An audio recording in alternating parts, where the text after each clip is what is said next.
The Galactic Academy of Advanced Sciences prided itself on diversity. Students from over 300 planets filled its hallways, their unique evolutionary adaptations on display in a dazzling array of tentacles, scales, and exoskeletons. But nothing had prepared them for Jake, the first human to ever attend.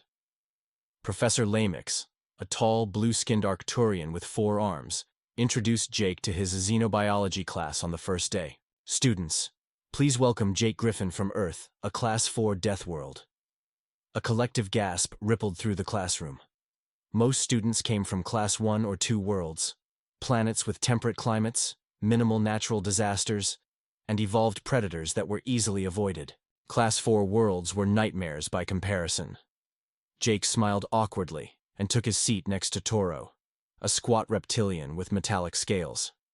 At 2 meters tall with broad shoulders, Jake towered over most of his classmates.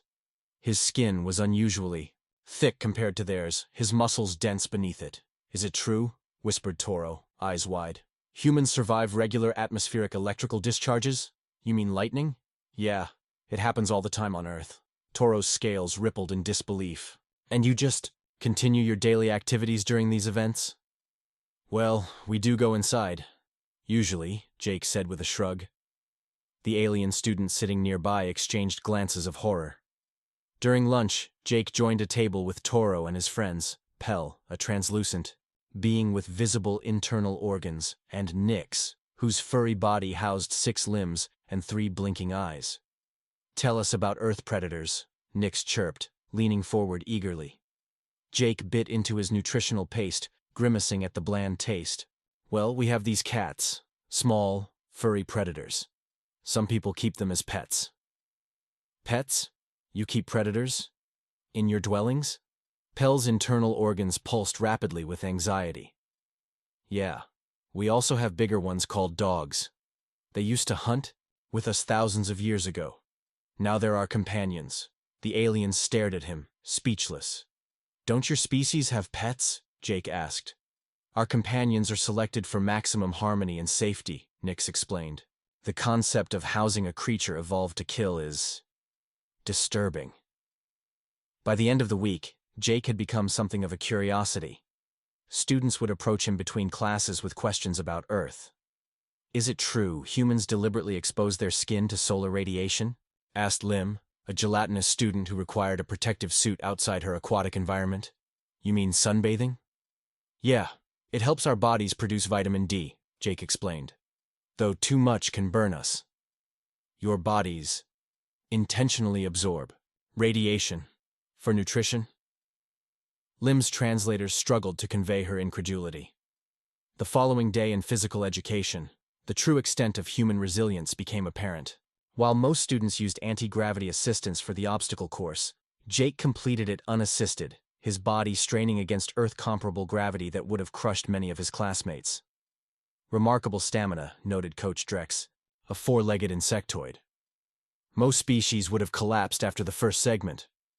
Jake shrugged. "On Earth, some people run marathons for fun. That's over 40,000 meters." The class collectively recoiled in horror. That evening in his dormitory, Jake video called his parents back on Earth. "How's space school?" his father asked cheerfully. Jake sighed. "Everyone thinks I'm from some nightmare planet. I tried explaining to my roommate about thunderstorms, and he couldn't sleep all night." His mother laughed. "Honey, to them, you are from a nightmare planet. Earth has shaped humans into something uniquely resilient. Don't forget that." As Jake ended the call, he gazed out his window at the 3 moons hanging in the purple sky. For all its dangers, he missed Earth. The feel of natural gravity, real sunlight on his skin, the taste of actual food instead of nutritional paste. He would show his new friends what humans were truly capable of. Class had only just begun. 2 weeks into the academic quarter, Professor Trelvin, a tall, spindly alien with gossamer skin, assigned a cultural history project. Each student was to present on their planet's most significant historical developments. "You will educate your peers about your species' journey to galactic citizenship," Trelvin announced. "Special accommodations will be made for Mr. Griffin, as Earth has not yet achieved full interstellar integration." Jake raised his hand. "Actually, Professor, I'd like to present Earth's history just like everyone else. The professor's skin shifted from blue to purple, a sign of reluctance. Very well, but please focus on scientific advancements rather than other aspects. The other aspects hung in the air unspoken. Everyone knew humans had a reputation for violence and warfare that made most galactic species uncomfortable. In the library, Jake researched alongside Pell, who was studying ancient data crystals about her homeworld Lumos. What will you present about? Pell asked, her translucent body refracting light in curious patterns.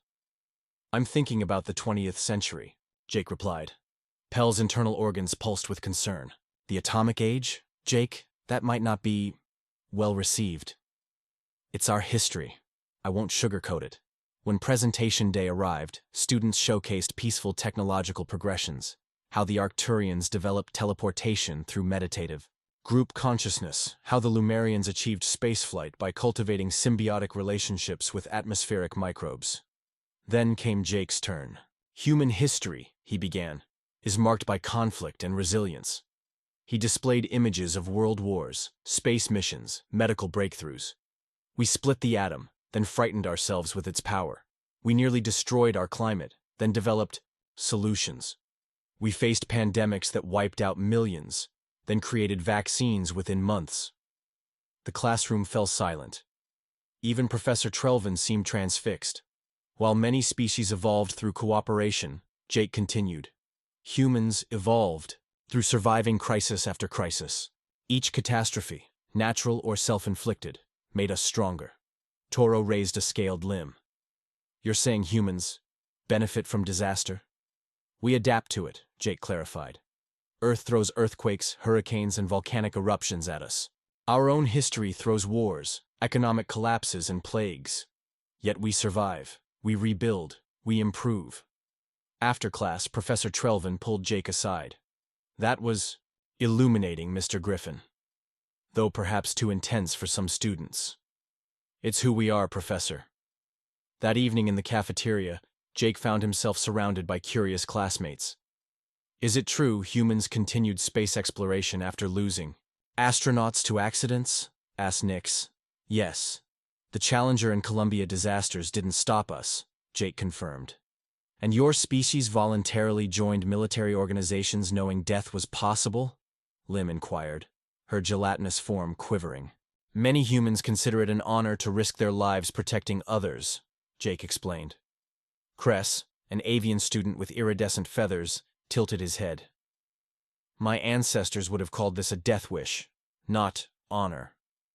Jake smiled. Maybe it's both. On Earth, we have a saying, the things worth doing are often the hardest. As Jake looked around at his alien classmates, he realized something profound. Their evolutionary paths had prioritized harmony and safety, while Earth's harsh conditions had forged humans who faced danger head-on. He wasn't just teaching them about human history. He was helping them understand a completely different approach to existence, one where struggle wasn't just inevitable but valuable. When the Academy announced mandatory wilderness survival training on the moon of Keldor III, most students reacted with excited chatter. Jake, however, received special paperwork. What's this? He asked Administrator Blix, a hovering cephalopod, whose tentacles efficiently managed multiple documents simultaneously. Exemption forms, Blix explained. Keldor III's environment is considered too hospitable for human participants. It wouldn't provide adequate challenge for your species. Jake frowned. I want to participate with my classmates. Mr. Griffin, you misunderstand. The point of this exercise is measured discomfort to encourage group problem-solving. For a human from a Class 4 death world, Keldor would be a vacation resort. I'll still learn teamwork, Jake insisted. After considerable bureaucratic wrangling, Jake was permitted to join, with the understanding that he would assist instructors if necessary. The shuttle descended through Keldor's pink clouds, landing in a clearing surrounded by bioluminescent vegetation. 30 students were divided into groups of 5, each team given basic supplies and coordinates to their extraction point 30 kilometers away. Jake's team included Toro, Pell, Nix, and Ren, a crystalline being who communicated through light patterns. Their first obstacle appeared almost immediately, a wide river with swift currents. The water's acidity will damage my outer membrane, Pell worried. And my crystal structure cannot withstand rapid temperature changes, Ren flickered anxiously. Jake surveyed their surroundings. We'll build a raft. With what tools? Nix asked. Jake pulled out his standard-issue utility knife, a simple implement compared to the sonic multi-tools most species used. Sometimes the old ways work best. Within an hour, Jake had felled several flexible plants and lashed them together with vines. His teammates watched in astonishment as he worked tirelessly, sweat beading on his forehead. Humans secrete liquid when exerting energy, Toro observed with fascination. Extraordinary thermoregulation. Once across the river they encountered a steep incline. While the aliens struggled with the gravity, Jake climbed ahead, securing support lines for his teammates. How are you not exhausted? Gasped Nix as Jake pulled him up a particularly difficult section. This? Back home people. Climb mountains thousands of meters high for entertainment. As night fell, the temperature dropped dramatically. The alien students huddled together, their environmental adaptations insufficient for the unexpected cold. Jake immediately began gathering materials for a fire. When Pell asked what he was doing, he explained the concept of combustion for warmth. You're creating a controlled plasma reaction, without technology? Ren's crystalline body flickered with disbelief. Humans have been making fire for hundreds of thousands of years, Jake said, striking his knife against a stone to create sparks. It's one of our oldest technologies. The flames caught, and soon a crackling fire illuminated their camp. The alien students extended appendages toward the warmth, marveling at the primitive yet effective solution. That night, as his teammates slept, Jake took first watch. He gazed up at unfamiliar constellations, reflecting on how skills considered basic survival knowledge on Earth were viewed as almost supernatural here. By morning, word had spread through communicators. The human was helping his team thrive using nothing but primitive techniques. When they reached the extraction point 2 days ahead of schedule, the instructors were visibly surprised. Your team exhibited exceptional cohesion, remarked Field Commander Zox, particularly unexpected given your diverse capabilities. Toro stepped forward. It was Jake. He showed us how humans approach challenges. Jake shook his head. We all contributed our unique abilities. That's the point, isn't it?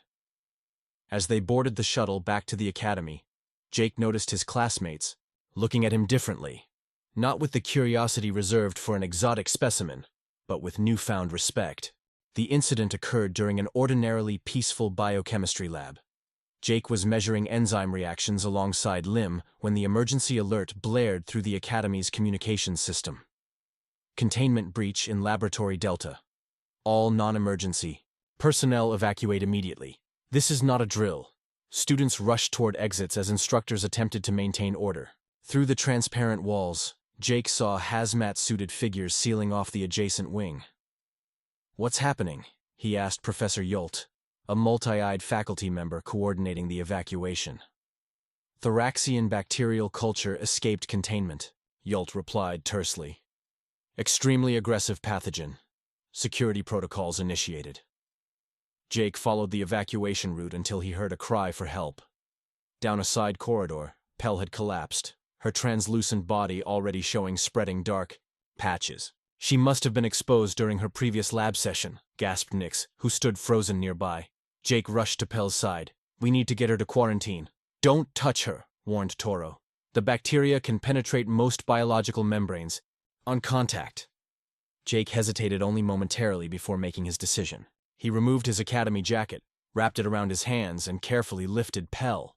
What are you doing? Toro's scales flared in alarm. You'll be infected. Human immune systems are different, Jake said, though he wasn't entirely certain. This was true for alien bacteria. Show me the shortest route to medical. They navigated through increasingly deserted hallways. When they finally reached the medical bay, the doors were locked with quarantine protocols. Emergency override, Jake commanded, but the system didn't recognize his authority. Through the window, he could see medical staff in isolation suits working frantically. No one noticed them outside. Pell's condition was deteriorating rapidly, dark patches consuming more of her translucent form. Without thinking further, Jake slammed his shoulder against the reinforced door repeatedly until an alarm triggered.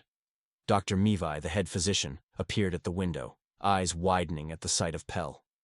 She initiated emergency entry protocols, and the door slid open just enough for Jake to carry Pell through.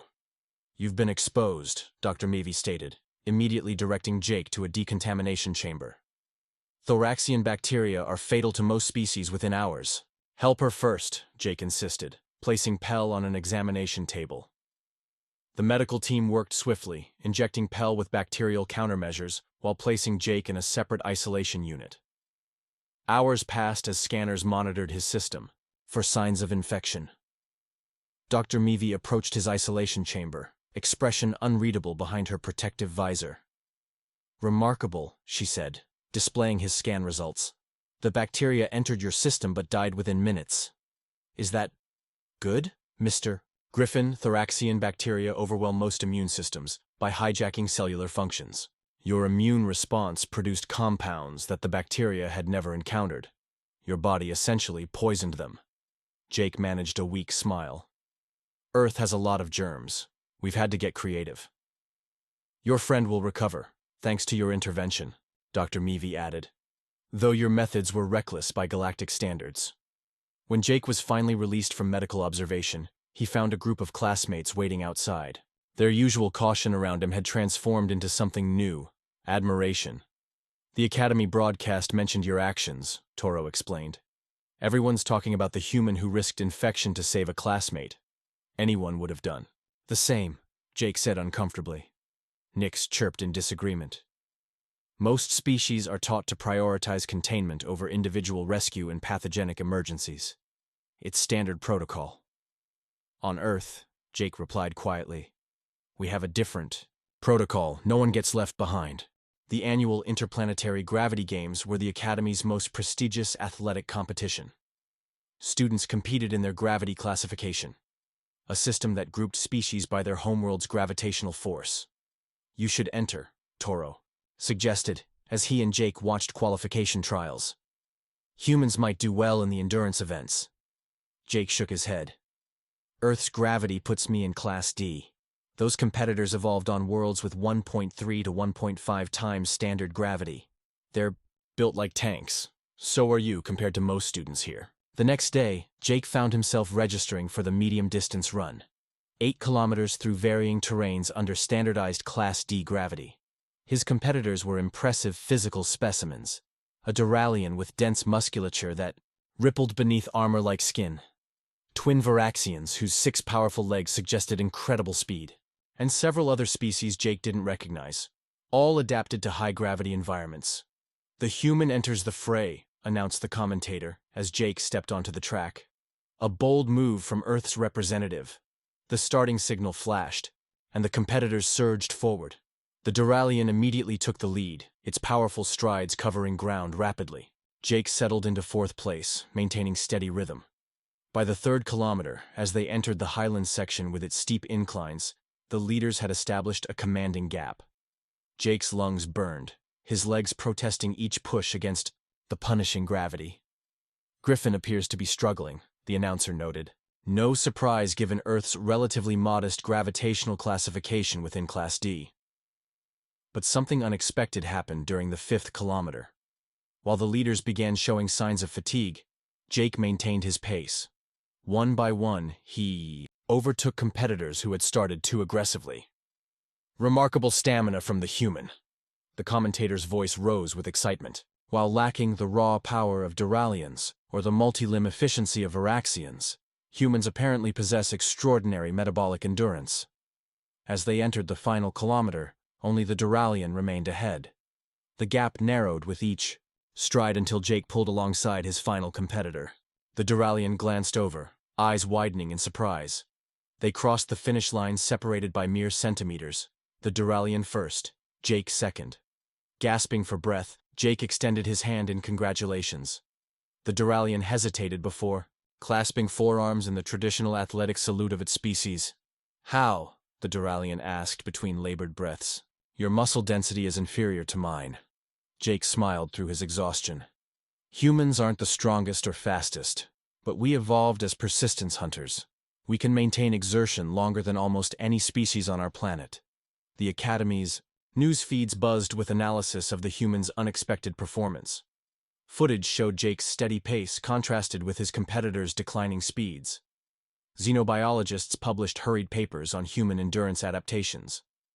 That evening, Academy Director Vox summoned Jake to his office. "Quite a performance, Mr. Griffin," the director said, his crystalline features refracting light as he spoke. "You've caused quite a stir." "I just ran the race, sir." "Indeed. And in doing so, you've challenged several established theories about physiological capabilities across gravity classifications." The director leaned forward.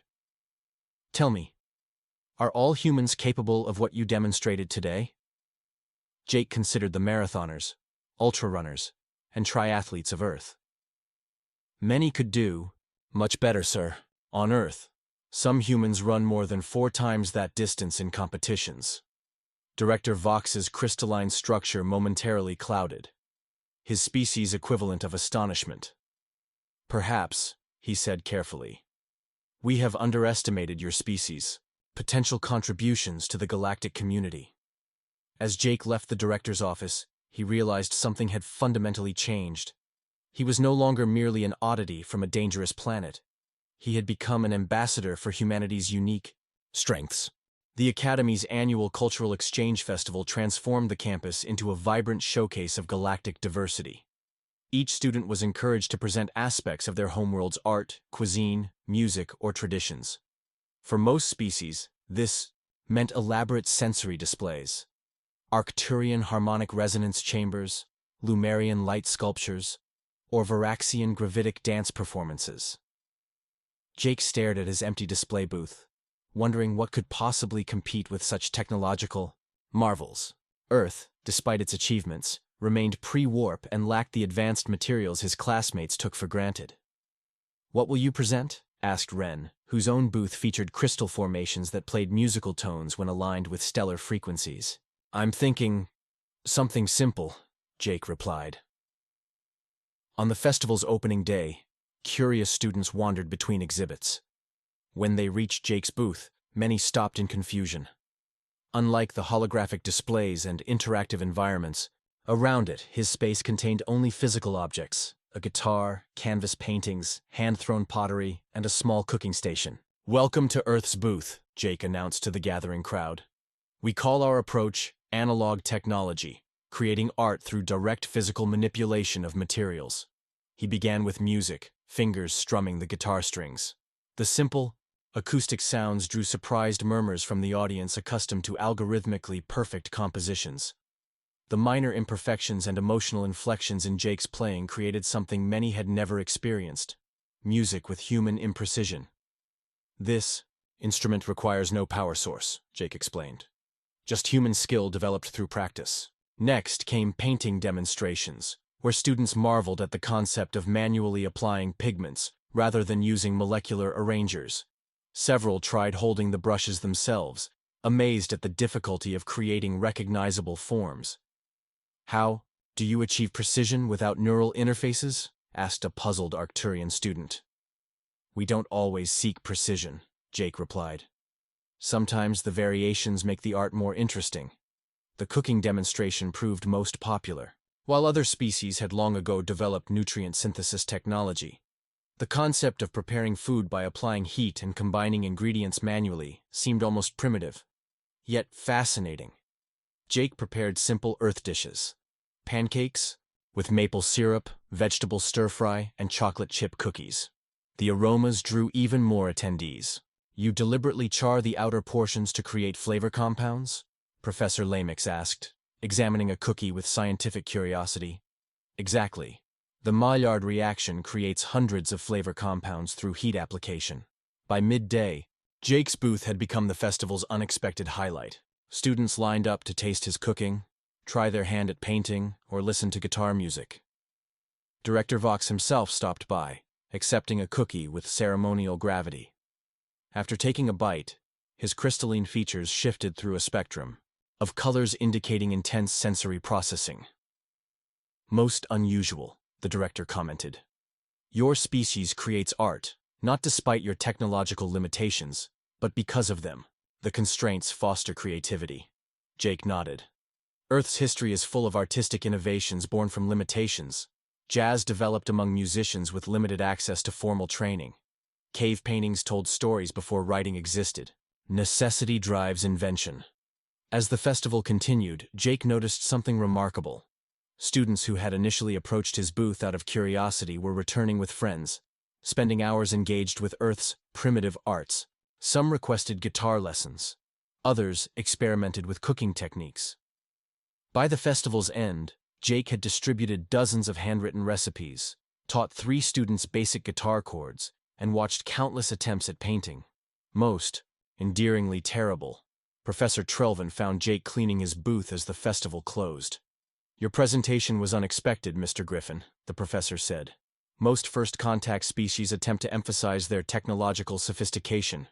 Jake carefully packed away his guitar. "I thought about showing videos of our space stations or quantum computers, but that's not what makes Earth special." "And what does make Earth special?" Jake gestured to the paintings created by his classmates. Awkward, imperfect, yet infused with genuine effort. "We embrace the handmade, the imperfect. Even with all our technology, humans still value creating things personally." Professor Trelvin's skin shifted to a thoughtful blue. "Perhaps there is wisdom in that approach. The galaxy has no shortage of technology, but authentic expression that remains precious across all worlds." As the academic year approached its conclusion, the Traditional Reflection Symposium provided students an opportunity to share what they had learned about themselves and other species. For most, this meant scholarly presentations on xenobiology or comparative cultural studies. Jake sat in the grand amphitheater, watching his classmates deliver meticulously prepared analyses. When his turn came, he approached the podium without notes or presentation visuals. "When I arrived at this academy," Jake began, "I was warned that my presence might disturb other students. Earth's classification as a death world made me something of an oddity, potentially frightening to species from more hospitable environments." The amphitheater fell silent. Hundreds of diverse beings focused on his words. "I've spent this year explaining humans, our biology, our history, our culture. I've demonstrated our endurance, our immune responses, our creativity under constraints. But I realized something important. In learning about humanity, I've gained a profound appreciation for what makes each of your species remarkable." Jake gestured toward his alien classmates. "Humans evolved through crisis and conflict, yes. Our planet shaped us into resilient beings capable of surviving harsh conditions. But your world shaped you differently, not better or worse, just differently." He turned to Toro. "The Saurians evolved perfect temperature regulation instead of our inefficient sweating. The Lumarians developed empathic communication rather than our imprecise languages. The Arcturians achieved harmony with their environment while humans still struggle with ours." Jake paused, looking across the gathered faces, some with eyes, some with sensory organs he still couldn't identify, all watching with interest. The true lesson of this year wasn't about human exceptionalism, it was about recognizing that the galaxy needs our differences. Earth's harsh conditions created humans who face problems head-on, sometimes recklessly. But we need the Arcturian patience, the Lumarian empathy, the Varaxian precision. Director Vox nodded slightly from the front row. "In ancient Earth mythology," Jake continued, "there's a concept called the hero's journey. A person leaves home, faces trials, and returns transformed. I came here thinking I would teach you about humans. Instead, you've taught me that resilience takes many forms across the galaxy." He smiled at his friends in the audience. "Humans pride ourselves on never giving up, on pushing through pain, on facing danger when necessary. But there's equal courage in the Lumarian commitment to peace, the Saurian dedication to precision, the Arcturian pursuit of harmony." Jake's voice grew stronger. "When Earth finally achieves warp capability and formally joins the galactic community, we won't come as conquerors or saviors. We'll come as I came here, as students ready to learn from civilizations that solved problems differently than we did. And we'll offer what humans do best: adaptability, determination, and the willingness to try new approaches without fear of failure." The amphitheater remained silent for a moment after he finished. Then, beginning with Toro and spreading through the audience, appendages of all varieties began producing the diverse sounds of approval from dozens of cultures, clicks, hums, light flashes, and even traditional human applause. As Jake returned to his seat, Director Vox approached the podium. When the Galactic Academy accepted its first human student, the director's resonant voice filled the hall. Many questioned the wisdom of bringing a Deathworld species into our scholarly community.